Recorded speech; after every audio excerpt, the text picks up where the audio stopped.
Good morning. आज हम लोग हिंदी सेकंड का सेकंड लेसन स्टार्ट करेंगे, क्योंकि हिंदी सेकंड का फर्स्ट लेसन हम लोगों ने कंप्लीट कर लिया है। और आज से हम लोग ये हिंदी सेकंड का सेकंड लेसन स्टार्ट करेंगे। तो इस लेसन का नाम हमारा है सुनहरा नेवला। फर्स्ट लेसन कविता था, जो हम लोगों ने पिछले वीडियो में अच्छे से पढ़ा, उसको अर्थ समझा, उसका क्वेश्चन आंसर सारा मैंने समझाया। तो आप लोग सारा उसको नोट कर लिए होंगे।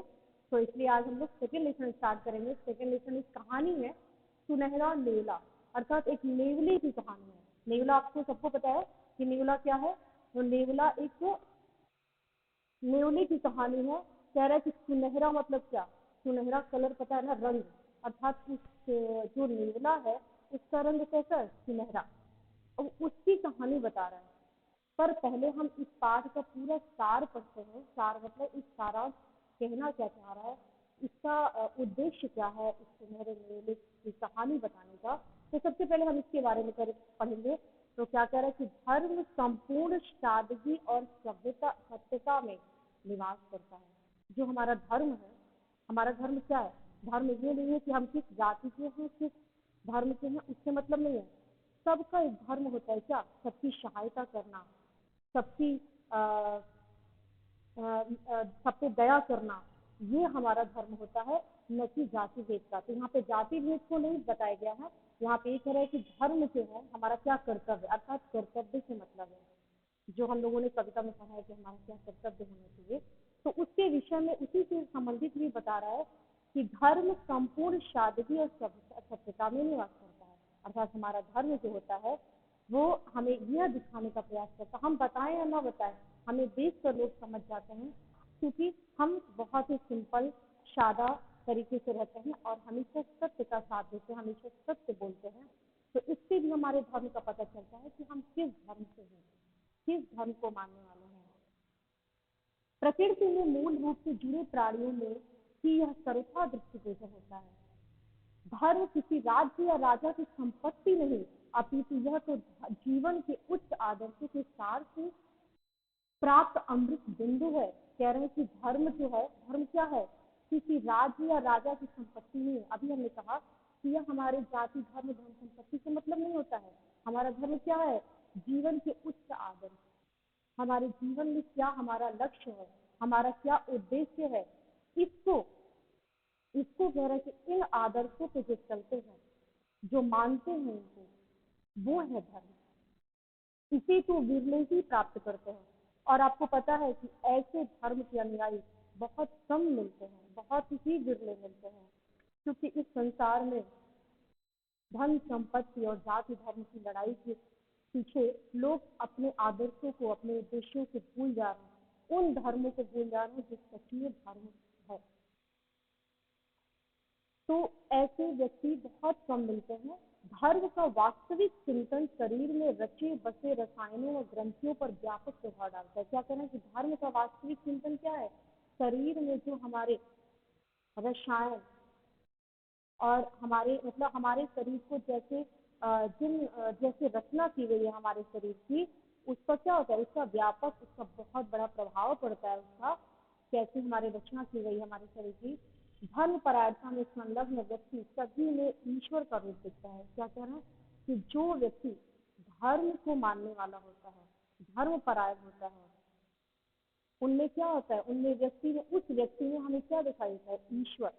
और कैसे व्यक्ति में, किस धर्म को मानने वाला, कि सभी जाति धर्म को अपना मानना, सभी पे दया करना, सब पे कृपा करना, और सबको अपना मित्र और सबको अपना बंधु समझना। जो व्यक्ति ऐसे करता है, ऐसे व्यक्ति विचार वाला होता है, उसमें क्या दिखाई देता है, ईश्वर की झलक दिखाई देती है। उन व्यक्तियों में हमें ईश्वर का रूप दिखाई देता है। यही मनुष्यता का सर्वोच्च शिखर है।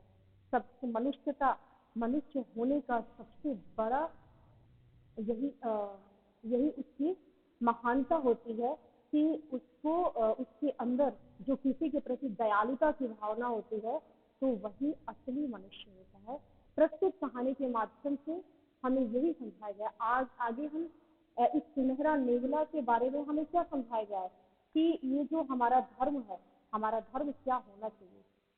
इसी के बारे में इस पूरी कहानी बताई गई है। तो मैं आपको चार मतलब इसका सारांश कुछ बताऊंगी इस कहानी को, क्योंकि आपके पास जब बुक हो जाएगा तो आप उसको समझ लोगे, पढ़ लोगे, अच्छे से समझ में आ जाएगा। एक कहानी है, तो मैं आपको शॉर्ट में इस कहानी का बताती हूँ, फिर हम लोग क्वेश्चन आंसर लिखेंगे, ठीक है। तो ये महाभारत की कहानी है, महाभारत के समय की कहानी है। एक नेवला था, एक नेवला था। वो सुनहरे रंग का था। कैसा? आधा अपने रंग में था, भूरा रंग में, और आधा सुनहरे रंग में था, ठीक है। तो कह रहे कि और एक कुरुक्षेत्र के निकट एक गांव में रहता था वो, कुरुक्षेत्र के निकट एक गांव में रहता था, और उसका रंग आधा भूरा और आधा सुनहरा था। वो क्या करता था? उसकी एक इच्छा थी कि जो आधा रंग मेरा भूरा रंग है, वो भी सुनहरा रंग हो जाए, अर्थात मेरा पूरा शेष शरीर जो है, जो बचा हुआ है आधा, वो क्या हो जाए? सुनहरा रंग का हो जाए। वो इसी चिंता में परेशान रहता था। तो क्या करता था?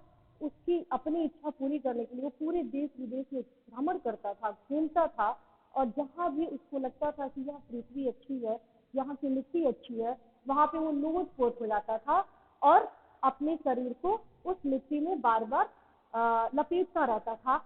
क्यों? क्योंकि इस इच्छा से कि मेरा ये जो शरीर है आधा भूरा, वो भी सुनहरा रंग का हो जाए, ठीक है।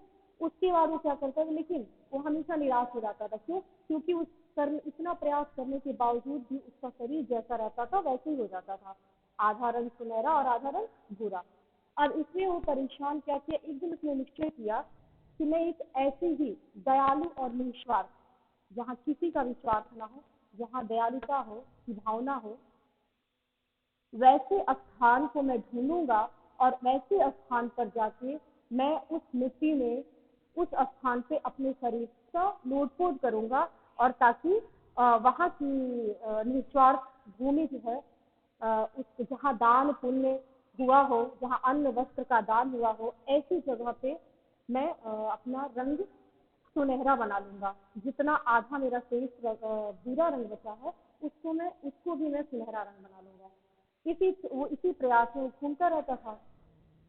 घूमते घूमते एक दिन गया वो कुरुक्षेत्र जाकर, जहाँ पे पांडवों ने जब विजय प्राप्त कर ली थी, तो युधिष्ठिर ने क्या किया था, जब विजय प्राप्त कर लिया तो उस विजय प्राप्त के बाद उन्होंने एक यज्ञ किया। उस यज्ञ में पांचों पांडव यज्ञ किए, और उस यज्ञ के दौरान क्या किया उन्होंने, सबको, जितने असमर्थ व्यक्ति थे उनको, मतलब जो गरीब थे, जिनके पास कुछ भी नहीं था, उनको क्या किए, दान पुण्य का अ, मतलब आवश्यकता से अधिक दान पुण्य किया, अन्न धन का पूरा दान किया। तो उस वक्त उस मेवले ने क्या किया कि सोचा कि इससे अच्छा तो कहीं भी निस्वार्थ भाव से जो भी दान पुण्य कर रहा है, ऐसी पृथ्वी के ऐसी पृथ्वी कहीं, ऐसी जो पृथ्वी का भाग है वैसा कहीं नहीं मिलेगा। तो सबसे अच्छा जगह यही है, उत्तम है। तो क्यों ना हम यहीं पर जाकर अपना शरीर का जो शेष भाग मेरा बचा है, उसको मैं जाके वहां पे लोटपोट करके, अर्थात उस भूमि का जो मिट्टी है, उस मिट्टी को मैं अपने शरीर पर लगाकर, और वहां पे वहां मिट्टी लगाने के बाद मेरा जो शेष भाग बचेगा वो भी सुनहरा रंग हो जाएगा, जो भूरा रंग बचा है। तो ऐसा सोच कर वहां पे वो मेहुला बैठ गया, और वहीं पे एक बूढ़ा व्यक्ति भी था, जो ये सारी चीजें देख रहा था कि वो पांडव सभी क्या कर रहे हैं, सभी इस असमर्थ व्यक्तियों को दान पुण्य कर रहे हैं। वो देखता देखता अचानक से उस बूढ़े व्यक्ति ने उन पांडवों को देखकर क्या कहा कि अरे, यह तो, इससे बड़ा दानी तो इस संसार में कोई होगा ही नहीं, जो इतना ज्यादा दान पुण्य कर रहा है, इतने धन को लुटा रहा है। तब नेवला ने कहा कि अच्छा, इससे ज्यादा दान पुण्य कोई नहीं करेगा, अर्थात ये निस्वार्थ भाव से कर रहे हैं। तो हाँ, तुम देख नहीं रहे हो कितना धन को लुटा रहे हैं, इतना कोई अभी तक पृथ्वी से दान नहीं किया है। तो उसने क्या किया कि निश्चय किया कि इससे अच्छी भूमि तो कहीं नहीं मिलेगी जहाँ पे इतना दान पुण्य हो रहा है। तो उसने क्या किया, उसी वक्त उस पृथ्वी पर जाकर उस भूमि पे जाकर लौटने लगा। जब लौटने लगा और सारे भूमि के मिट्टी को अपने शरीर में लगाने लगा, और उसके बाद अचानक से चिल्लाने लगा कि क्या मेरा रंग सुनहरा हुआ, क्या मेरा रंग सुनहरा हुआ। परंतु जब नहीं वो नहीं हुआ जैसे का तैसे रह गया था, तो उस बूढ़े ने कहा नहीं, तुम जैसे थे वैसे ही हो, मतलब आधे रंग सुनहरा और आधा रंग भूरा। अब वहां से वो गुस्से में आया और बोला, तब कैसे आप कह रहे हैं कि यह दान पुण्य कर रहे हैं, यह निस्वार्थ भाव से दान पुण्य कर रहे हैं, कोई भी नहीं, ये निस्वार्थ भाव से, और इनके अंदर कोई भी दयालुता की भावना नहीं है। इसलिए क्योंकि अगर ऐसा होता तो मेरा जैसा रंग था, जो मैंने मनोकामना की थी, जिस इच्छा से मैं वहां गया था, मेरा रंग सुनहरा हो गया होता। तब उस बूढ़े ने कहा, क्यों तुमने नहीं देखा कि इतना दान पुण्य? बोला कि दान पुण्य का मतलब वो नहीं होता है, एक भावना होती है, सच्ची भावना, दयालुता की भावना होती है, हमारे पास है और हम उसको असंख्य रूप से लुटा रहे हैं, तो इसका मतलब ये नहीं होता है कि हमने सब कुछ दे दिया, और हम निस्वार्थ भाव से और दयालुता की भावना से वो कर रहे हैं, दान पुण्य कर रहे हैं। तो उसने बोला बूढ़े ने कि तब तुम ही बताओ।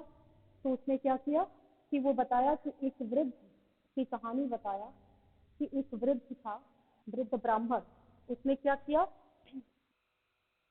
वो जो भी उसको मिलता था उससे अपने परिवार का भरण पोषण करता था।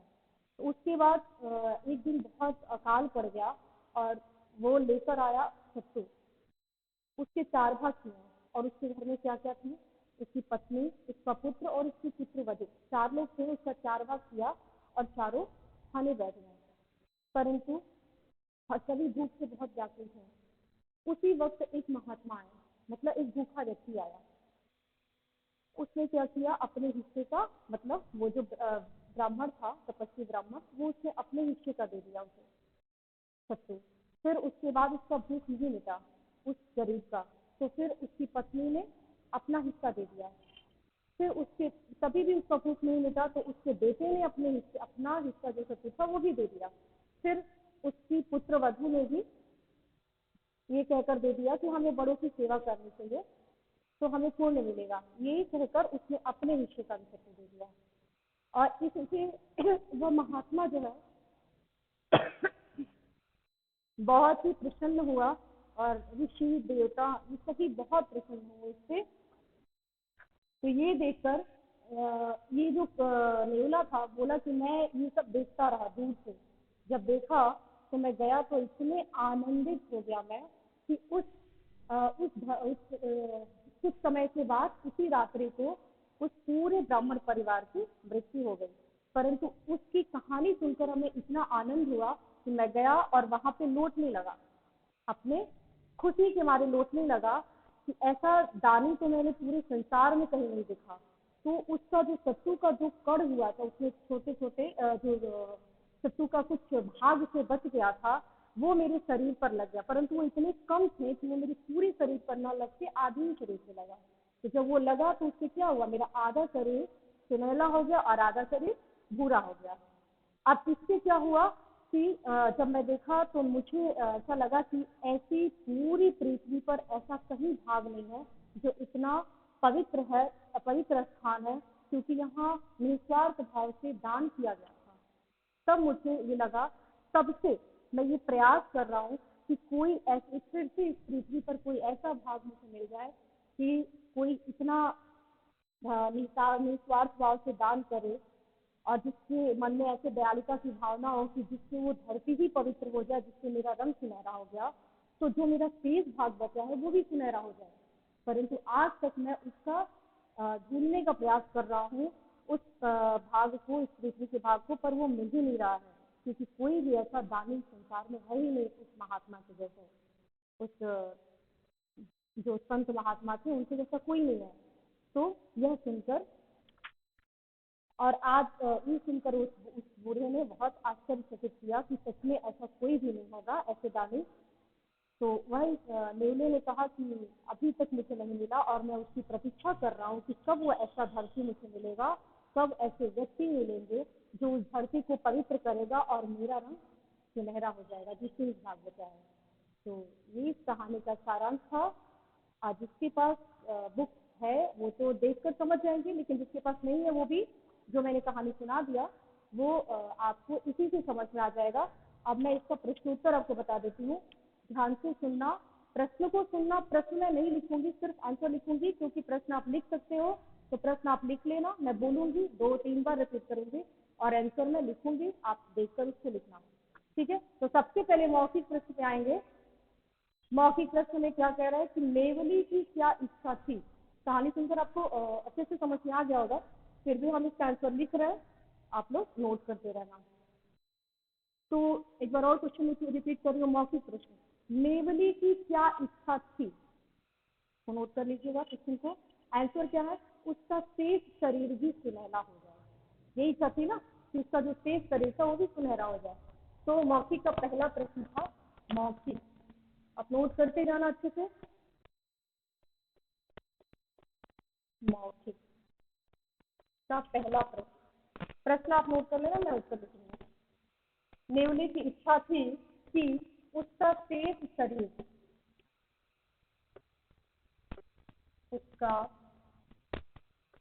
शेष शरीर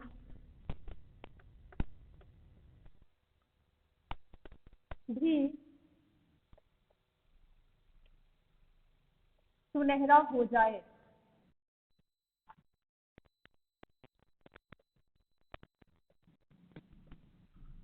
इसका दूसरा प्रश्न क्या था, दूसरा प्रश्न यह था कि इसको क्वेश्चन को अच्छे से ध्यान से सुनना।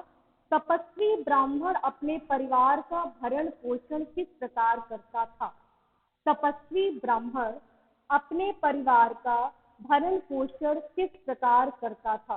क्वेश्चन नोट कर लेंगे आप सुन के, आंसर मैं लिख रही हूँ कि भिक्षा में जो कुछ प्राप्त होता था, भिक्षा में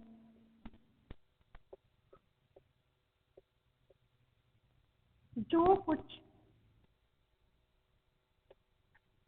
प्राप्त होता था,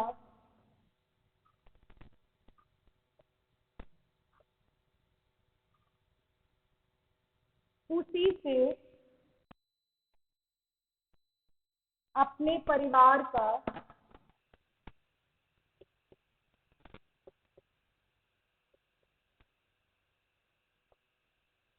भरण पोषण करता था।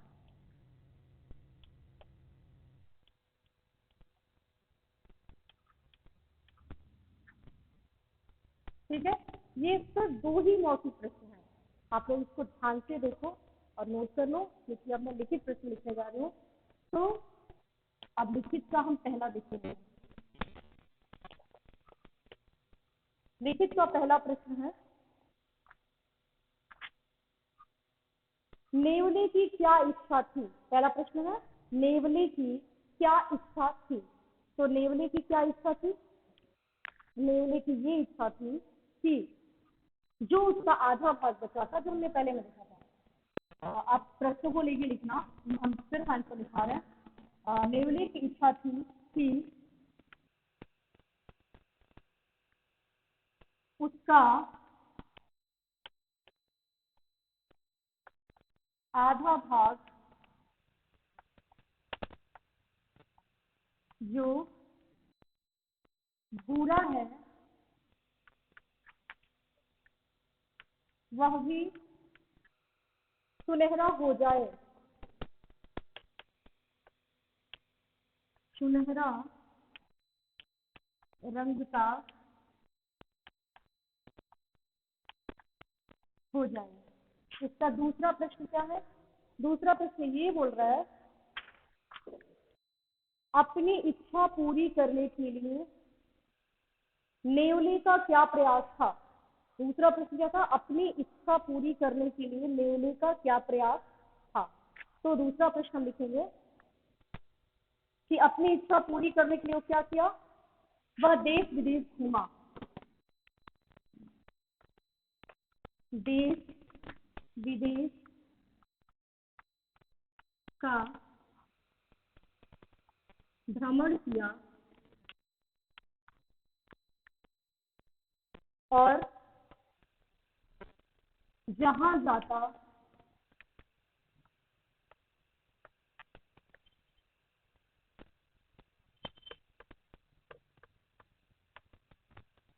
भूमि पर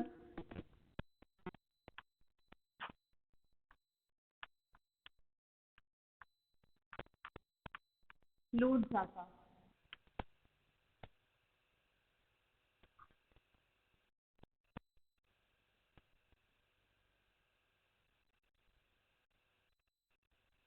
आज के लिए हम लोग सेकेंड लेक्चर में बस मौखिक का लिखा दिया है, लिखित का सिर्फ 2 ही प्रश्न लिखते हैं। बाकी हम नेक्स्ट वीडियो में इसका क्वेश्चन आंसर और एक्सरसाइज कराएंगे। तो आज के लिए आप इतना ही नोट करो, ठीक है? अच्छे से नोट करना।